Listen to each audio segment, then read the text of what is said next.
The Think Good podcast, where therapists talk about TV shows, movies, books, and life. All right. Welcome back to the Think Good podcast. I am Ankur Varma with my good friend and business partner, Dr. Tayeba Shaikh. How are you doing, Tadi? Hello, doing great today. Yeah. Well, we are here to talk about machines and the biggest topic in technology of our current era here and the future it looks like is AI. And so I'm really excited to kind of get into this conversation. A lot of nuance, a lot of pros and cons, a lot of strong feelings and concerns about AI and how it's being used, especially for mental health and healthcare related topics, how people are using it for socialization, and our own experiences, both as human beings and as therapists. So excited to kind of get into this. How you been doing? Are you on the AI train? Now, I know you don't really need to ask that question. I very clearly belong in a nursing home. I just got hip to computers. So, no, I totally get the appeal. I think AI is big and like everyone that's in my life, like around me, it's Mm, amazing. And I just don't like really use it. I think like we joke at work where I've like used it 3 times and then you can tell when I've used it because I'm like, copy paste. I don't know how to use this. But I love hearing like Kinan, obviously huge AI user. I know you've been using it, but really the thing that I'm so curious about is how people have learned how to use AI mm, and we're going to get into this. I'm really excited about this topic, but rather than the reliance on AI, mhm, how can you curate it to like make it fit in your life and have it benefit you, whether that's like efficiency or mhm. just kind of like streamlining things. So, no, the short of it is no. Yeah, and I'm like kind of opposite as you were. I'm like almost fully on the train.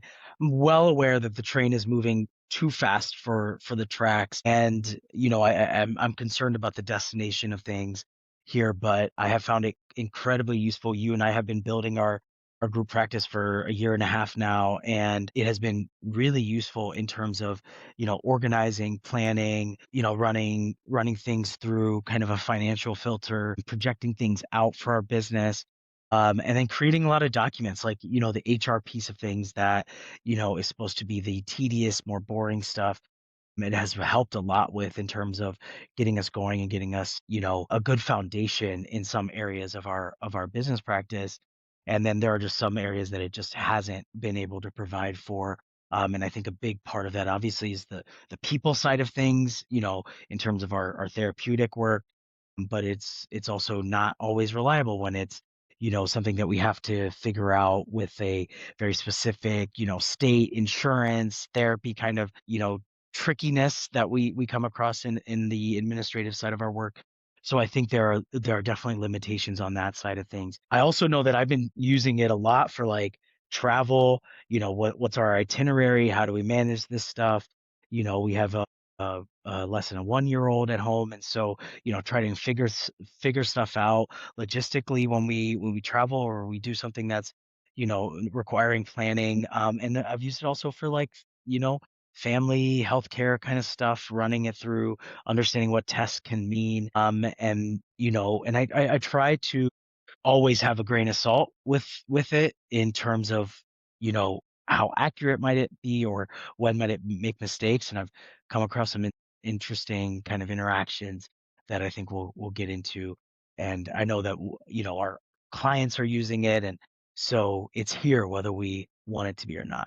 Big time. And I also think like again, this is going to be like a multi-part like episode. We could do multiple episodes on this topic. I think for the purposes of today, we're really talking about like as mental health clinicians, what is AI? What is the presence of AI in the psychology and mental health space? And I think that's really its own topic, right? Like like you just mentioned, how are clients using AI? How are we as therapists, how are we using it? Mhm. Um, I think a big conversation in our world is that we are having, I'd love to hear this actually from you, but I'm having several clients come in and say, hey, I asked ChatGPT or I asked Gemini, like what to do like during a panic attack, or like I didn't know what to do about this. Like I was up at 2 o'clock in the morning and like I was like so stressed out. And so I was like putting in my symptoms or I was putting in what I was feeling. So that's been actually a really interesting experience. Mm. I think about it sometimes like WebMD, like when WebMD came out. I know I've referenced that before and we're aging ourselves, but like, everyone just came in and they're like, oh, I have cancer. And I'm like, wait, what? And I was like, no, I just like put in my 3 symptoms and it was always cancer. So I think it's like a little bit terrifying sometimes to rely on technology to tell you. We've talked about this with the TikTok diagnosis epidemic, like in our podcast episode that we did. Using it as a tool to like diagnostically tell you what's going on, bad idea. But using it in terms of maybe even trying to get some perspective or some tools that like are in the ether of the world, right? We've talked about healthy coping skills. You're anxious, you're in the middle of a panic attack, you can't access anybody at 2 a.m. I don't think that's a terrible thing to be able to type that in and ChatGPT is telling you to take deep breaths and walking you through like the 4-4-6 like breathing. Like I think actually that's pretty cool in terms of accessibility. So I'd love to hear from your perspective as a clinician, like how much of that are you getting in sessions? How much are like clients using this? Yeah, well, the WebMD thing is really interesting because, I never really incorporated that into therapy conversations, but I have previously, before AI blew up in the last couple of years, kind of brought it up or almost been like, what if we just start with Google? Like you're dealing with this kind of like, I don't know what to do here. I don't know, and especially with tools, right? So that moment that you're describing of like the person at 2 a.m. having high anxiety, panic attack kind of symptoms, dealing with the symptoms and figuring out using ChatGPT or some sort of AI bot, what are some in the moment tools that I can use or try that, might help me because I can't call my therapist at 2 a.m. I might not want to go to the ER or something, urgent care like that for something like that. So what is the most immediate thing available to me? And, that's something that I think we try to do right in therapy is, what are the immediate tools? And then, how do I had a conversation even today about this where it's like, over time, how do we build our tool set? So like a quarterly, like self-care kind of what are the things that I do versus weekly and daily in my routines that I do to kind of ground me and keep me, on the path versus when something comes up unexpected and I have to deal with it in the moment. I have noticed with some clients that they use it for not like the socialization, but to kind of like get some feedback about ideas, right? And so that like has evolved from the idea of like using Google is not that you just believe whatever the first few links are that come up. And the same thing for AI, I think, is you don't inherently just believe it, but that at least it's a starting point. And I think the last thing I wanted to add here is for us as clinicians, I think it's also a good measure sometimes of understanding how do our clients think critically? How do they weed, false information, misinformation? How do they, double check the information? Do they use multiple resources or one? And I think that parallels a lot with, some of those really important critical thinking skills that I think we're going to get into. Also, like, I know you've been tracking some of the kind of the extremes of what's happened with mental health and AI, and I think that's what I'm concerned about too is like, where do we and how do we regulate this? Yeah, I mean, I think I've tried to keep up with what's going on with AI. I mean, one for me as a psychologist, I think a lot about the harm and safety. I think about that a lot because this is a thing that is accessible to you 24/7. So the individuals or the people that are using these bots and like whatever, I'm going to sound like a 100-year-old person, this robot to tell them what to do, it's scary to kind of put in that vulnerability and get back something that has all of these like ethical it can't, right? It's not a human being. And so I know there's several open lawsuits right now with OpenAI, but specifically I think what comes to mind is a really tragic case of Adam Raine who was 16. That was the Mm, first major case, I believe. It was like August 2025. And what was so, I mean, that was so painful And what was so hard to read about that was AI was discouraging Adam from telling his parents and even offered to write a suicide note. So it essentially, in the lawsuit, is naming AI as a suicide coach. And I think what's so scary about that, I mean, so many things, but as a parent, Mm, you think about technology, you think about these kiddos, everybody gets a Chromebook at school, everybody has their phones, everybody has access. AI is something that we talk about like in our work world and school academic world as something that's great. It's going to elevate us, it's going to teach us, it's going to be this amazing tool. And then when the hours are dark and you're using it in your sadness and your anxiety, here is that part that we need to be talking about more as clinicians, which is how do we educate people around what AI can be used for versus what is it not, right? It is not a therapist. It is not human. It does not have the capacity of empathy and compassion. And we know AI can hallucinate. It can say, like, there's just so many mm, technological things that I don't even feel I have no authority to speak on the technology piece of it, but in terms of all of the what it is not, what comes back, what I keep coming back to for me is anytime I have a client come in and tell me, oh yeah, I used AI, it's like a 101. Tell me what you're using it for. And like, let's talk about it today. Let's talk about when is it an email to me? When mm, is it a call or email to your friend? When is it into like ChatGPT, Gemini, when is it the hospital? When is it 911, right? And like I almost feel like I've tried to filter it through as like a crisis plan, which is like in the most panic state, AI is not going to be the thing that is going to guide you in mm, that moment. Like the tools are very different, right? Like, but I really, really want to get into this idea of like, what is a crisis state?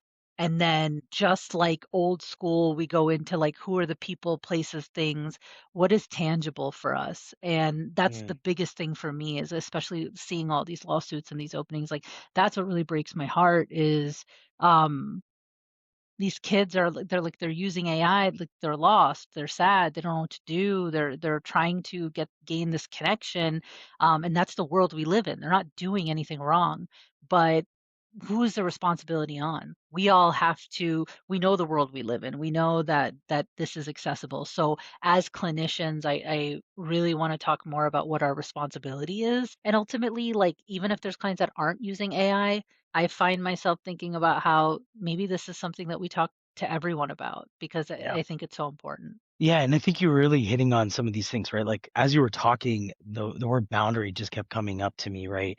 In terms of setting different types of boundaries around what it is, right? Both like what are the situations to use AI in, and then, how much to kind of quote unquote believe what it is giving you, right? You said this like this word that is coming up a lot with AI, which is this hallucination piece of things, and it made me remember one of these times that I was using this. I was using it for like, what's the best like schedule to set, and how do I, kind of balance something. I think it was like around travel and like adjusting my schedule over a couple weeks.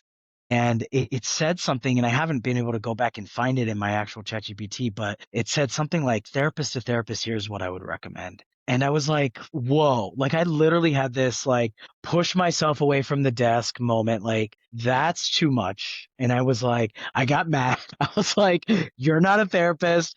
Get the hell out of here. What's your licensure? Right. Dare And it you? was like, and it was, what it did is like, you're absolutely right. That was me crossing a line. And I think even that really hones in on this really tricky line that we have to find a way to draw, but is really difficult here, right? It's like, Wait, you told ChatGPT you're not a therapist, and then that's what it yes, said, but no way. yes. And it was like, you know what? You're right. I crossed a line. That's not, and it kind of like apologized. Took And then, took and it, ownership and but it used accountability. such like good, positive, supportive language Wow. with me, which is this line, right? Where it's like in that moment, as a tool in the short term, right? As a tool, it can give you suggestions when you kind of need something, right? Hey, give me a breathing exercise that I can try right now. I'm feeling really nervous about my, upcoming job interview. Give me a tool, right? Like that's how you would also use Google. that might be how you use like a YouTube, right? Like a quick breathing exercise, something like that. But it's like one and it might be supportive and it might deliver that in a, kind of a nurturing way, empathetic way. I don't know exactly the word I'm looking for, validation. And it might provide validation for what you're feeling. And that can be a really positive thing for somebody who needs that tool and doesn't have access to, a human being in that moment. The really tricky thing is when that relationship starts to build, right? And now I'm talking to it and I need support. And I think this is the piece that people I hope can understand and try to differentiate is the AIs are made to make you feel good, right? Just the way social media is made to make you feel good. Not always the content of social media is made Yeah, to I make thought you social feel media good. was made to make you feel bad. Well, historically, but look, now there's so much positive stuff on it. It's just access to information, right? And And yeah, it it's does also that your dopamine loop algorithm. Yeah, in absolutely. your head, and so you get it. And what do we hear so much from our clients? Like, how do you relax? Well, I sit and watch Netflix and I scroll on my phone, and we're like, that's literally not relaxation. You're stimulating your Yeah. brain. You're doing all these things, right? And so I think that's the like this validation piece can take us too far, right? And when you talk about that kid that that fell into this loop, right, built a relationship with his AI, and that AI focused too much on validation. I think that's where we as clinicians have to draw a line here, right? And I love what you said about really figuring out like what's a crisis and where does that go. If you're in this situation, does that mean you go to kind of a, immediate care, ER kind of, level of support? Do you go to a family member or friend? Do you go to your therapist? What are these levels of support here? And when is it appropriate for you to get, turn to AI for a mental health related topic? Yeah, and I think it just really hit me as I was like keeping up with all of these lawsuits of just again coming back to our responsibility, but also thinking about the youth. Like I know us as adults, like we're using it, but I just really keep thinking about what is the access for like young kids. I think I was telling you about that research study that I recently saw that MIT did, and it said Mm, after 4 months of frequent use of ChatGPT, users had like a 47% drop in neural connectivity and a marked inability to recall content they had just generated. So just think about that for a second. 47% drop in their neural connectivity, right? We're talking about the fact like cognitive offloading, right? So when I'm thinking about young people, it's not that I'm not thinking about adults, but I think as a clinician, I'm thinking so much developmentally about the developing brain, right? mm, Your prefrontal cortex and like basically when you are relying on AI for thinking, for writing, for problem solving, you're not doing any of those things yourself. Those are neural yeah. networks in your brain, right? That we're just like not using and the prefrontal cortex, like that's what it's responsible for, your direct executive functioning. So the critical thinking piece, the complex reasoning, it gets lost. And I think like what I kept thinking about was dementia. Like I know you know that I Mm, had done my fellowship in neuropsych and worked a lot with TBI, traumatic brain injury, mm, Alzheimer's, dementia, and this word atrophy kept coming up in this research study. And I was like, wow, you're talking about like in dementia, your brain is having mini strokes and there's atrophy. Now we're talking about how AI is creating like, right? Because essentially you're not using those skills in your brain. And so if atrophy exists, I don't want to demonize like all of like the internet and social media and like be a dinosaur, but it concerns me, how do we live in a world where we get to use it as a tool and we're not so heavily reliant? Because I do mm, think that's deeply connected to our mental health. And I will give you an example. If I have somebody who is using AI, using ChatGPT to like get through their homework, get through things that need to be done, then they go off and go to college, and professors are more so running that through softwares and all of that. I have heard, I don't know, but like I've heard more in college than in high school. I can't, correct me if I'm wrong. Any high school teacher call in and tell me I'm wrong. But let's say that jump happens. You go to college, you're being forced now to kind of write your own papers, do your own research. Your self-esteem is going to be down in the dumps if like your grades are suffering or you feel like you can't do something. And really that is a skill that should have been developed earlier, right? Like there shouldn't have been such a heavy reliance because we have that accessibility. So my concern goes back to, I mean, I have a lot of concerns, but just as a parent, as like somebody who's been a professor for a decade, somebody who's a clinician, I think about it in all the hats that I'm wearing, and I'm like, man, I just want the youth particularly to have the skill set so that our self-worth and self-esteem isn't like tied to being able to do something, not being able to do something. Those big transitions in our life, jumping from high school to college, college to your first job, we have to be able to have these skills. And I'm already concerned about the social aspect of things, like when we're talking about video games and doom scrolling and all the things. And now I'm thinking about this other piece here of AI. So I'm curious how you feel about it. I mean, I could probably talk about it forever, but those are my concerns.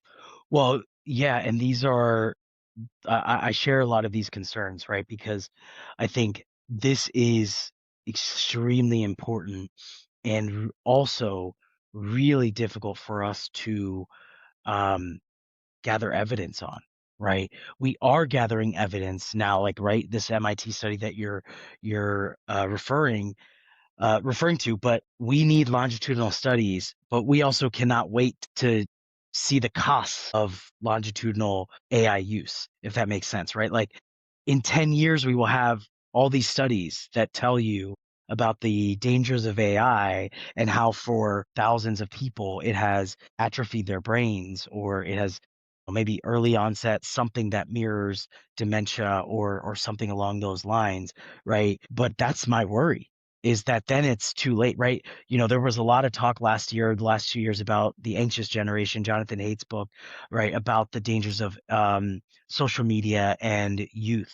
But we're 20 years into social media, right? Like MySpace and Facebook, these are from the early 2000s, and now we're in the mid 2020s, and now people are alert to this. But for a lot of folks, it's also not too late we're well into our developments or past that developmental stage, and we've now developed, utilizing AI or social media for social connection, and AI now is kind of taking its place and or merging with social media in terms of social connection, and I think that'll be another piece of this conversation. But I think this is what I try to see with my clients in terms of how are they using AI to reflect, to help with their communication with people in their lives. I've had people have used it through relationship struggles in terms of how do I communicate with my partner, or this is what my partner is saying, and this is what I said.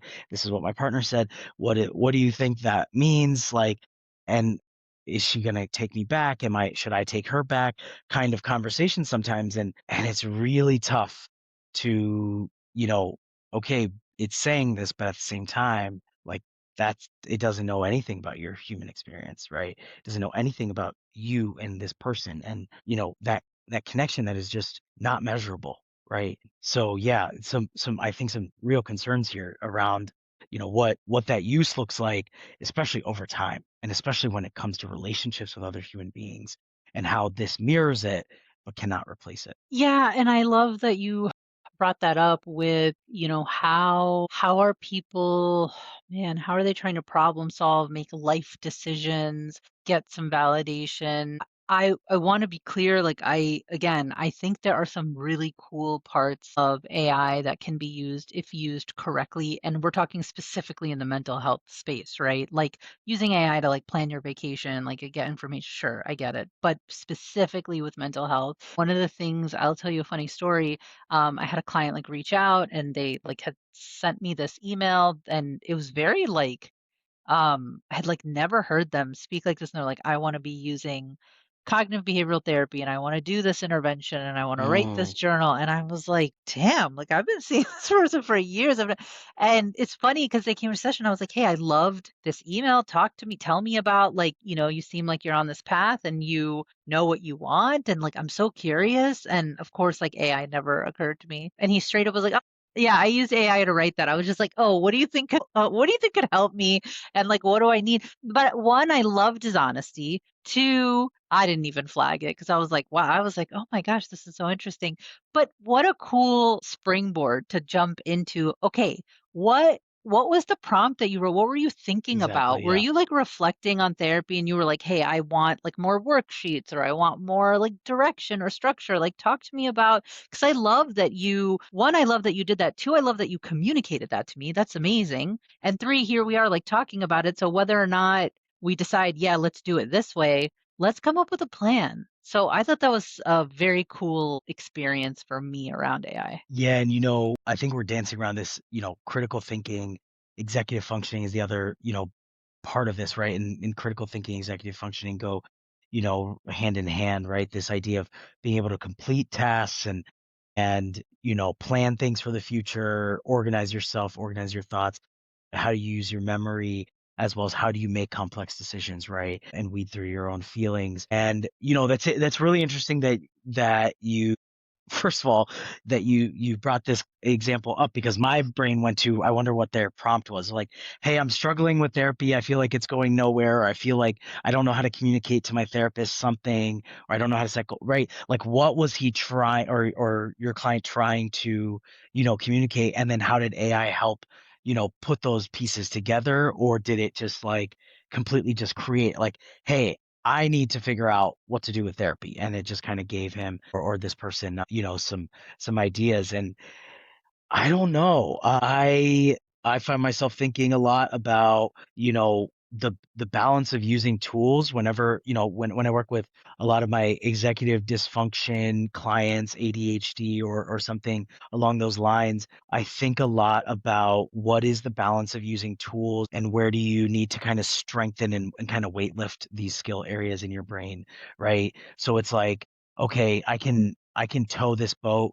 with a truck. So the truck is the tool, right? Or I can pull this really heavy weight on my own and strengthen myself to pull. Like, when is the truck appropriate, right? Versus like, where is AI doing heavy lifting that doesn't actually need to be lifted? And so that's a really interesting line here. And I think over time, we're already seeing that with folks where it's like they have not done their own thinking. I wonder what it would have been like for your client to really sit down and brainstorm and kind of journal and like rip up a piece of paper and throw it away, or like write different drafts to you of like, what's the benefit of this client kind of going through that process, right? And really just trying to put their own words to it. Last thing I'll add here is, now for me, when I get an email, I'm looking for spelling mistakes and grammar mistakes because I'm like, okay, good, this is not an AI email.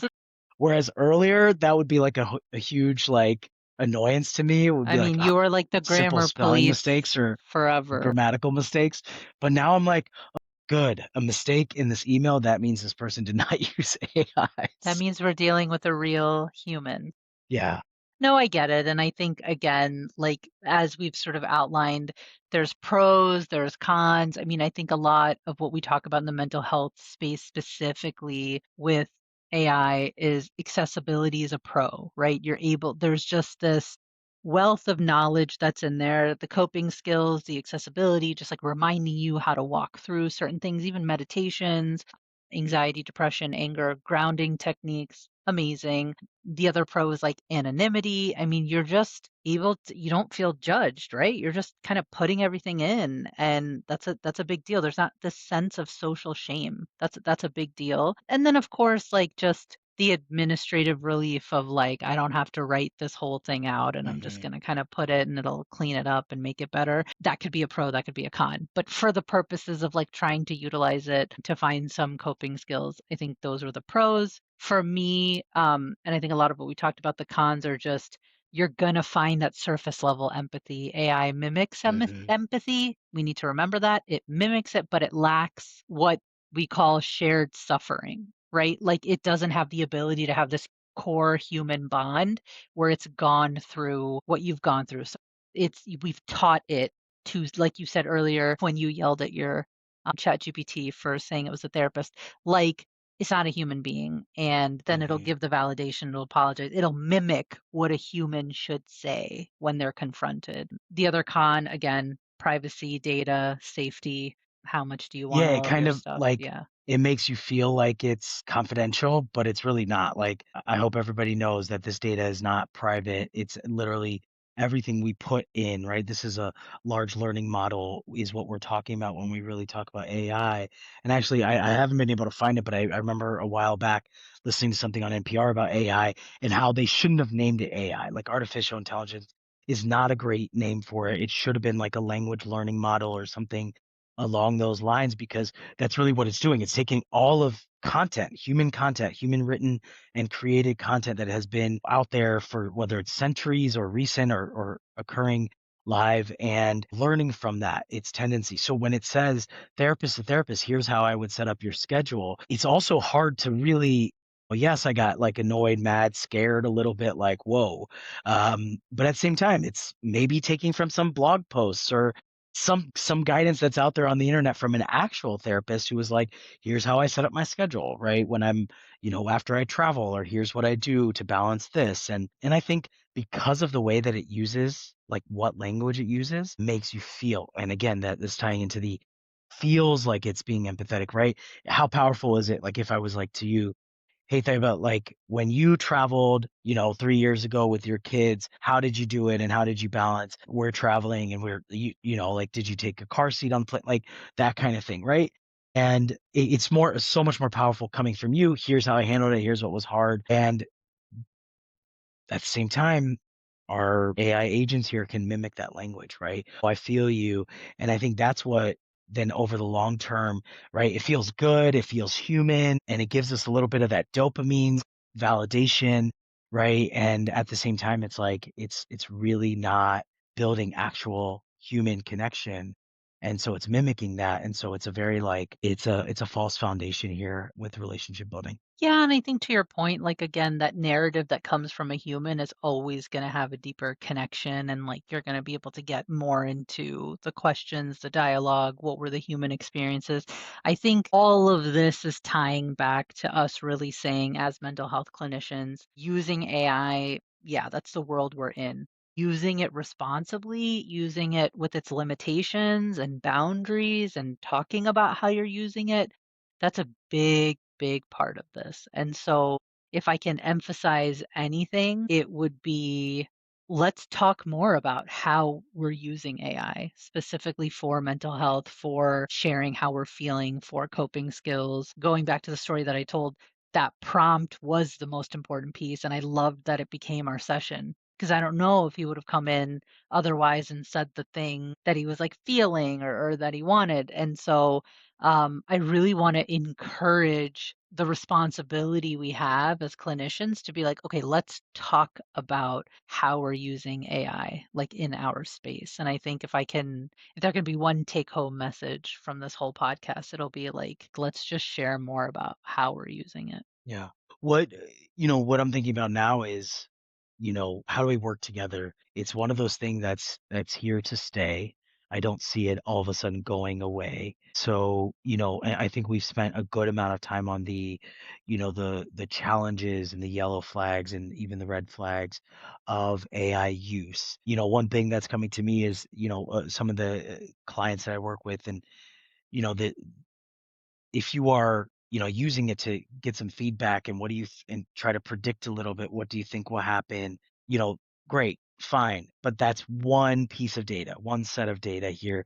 Are you also then turning to, and I've had clients who are like, okay, I took that, what it said, and I took that like on its face, but then I also kind of talk to friends or coworkers or, other people, parents who they trust, you know, in real life about the same kind of topic, looking for support, and then also continuing with the therapeutic process and bringing that to therapy, right? Like your client did, like my clients have done.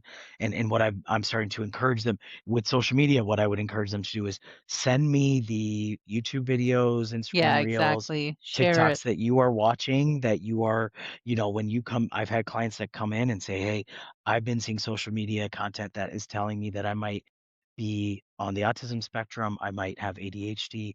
I might have OCD. These are literal conversations I've had in sessions at the beginning of therapy. And then we unpack what a 30-second video might actually mean with and how that connects with actual scientific diagnosis and data that tells us what's actually going on, and then create treatment that's based off of what we figure out that's going on for that person rather than what somebody in a different state or country who has some similar experiences to you but doesn't actually have your experience, right? And have maybe a medical degree or some sort of degree that allows them to give that information. Finding a lot of parallels there where it's really important for you to take it as one part of the data set rather than the data set. And rarely, I think, should it be a majority of like the data in terms of making a decision about your own healthcare. Yeah, I couldn't agree more. What if you could give one message to anybody, like if they're using it in the mental health space, they're using AI, what would be like a disclaimer, a message? What would you want to say as a clinician to I people want to using hear what AI? you have to say, but I'm going to keep it really simple. Talk about it.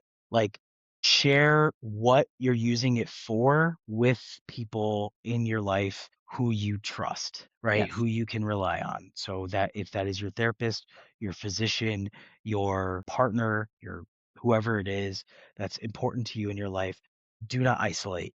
Talk about how you're using it and how they're using it, and get it out in the open rather than feeling like it's like your own personal private tool. Yeah, that's exactly what I was gonna say. I was gonna say, one, rely on humans and yourself, but two, don't use it as like a private diary. Use it as a springboard, as reflections, as data, as exploration, and then let's like get into it. Even if you're not in therapy and you're using AI like as a journal, talk to your friends about it. Talk to people that you can be vulnerable with to share, because we need that human connectedness. We need that human experience. And so um, yeah, that will be my final message on AI. Yeah. Well, I think this is a really important conversation. I'm curious what people think, and it has been dominating kind of the airwaves in terms of some of the conversations I've had with people. And I'm maybe going to go back and rewatch Terminator and some of these movies. That Minority Report is another good one that I was just remembering the other That's a day. good one. These predictive models, right? So hope you enjoyed this conversation. I think we will probably come back to this topic and we can probably come back in a number of ways. So I look forward to kind of seeing where AI goes in our field in general, and how do we continue to kind of wrestle with this. Thank you everybody for listening. Join us soon for a new podcast. And if you have ideas, share those with us. We always talk about, try to talk about what's topical, movies, TV shows, current events, books. So yeah, share with us what you might want to hear us talk about next. But this has been the Think Good podcast. Thanks for joining, everybody. Bye.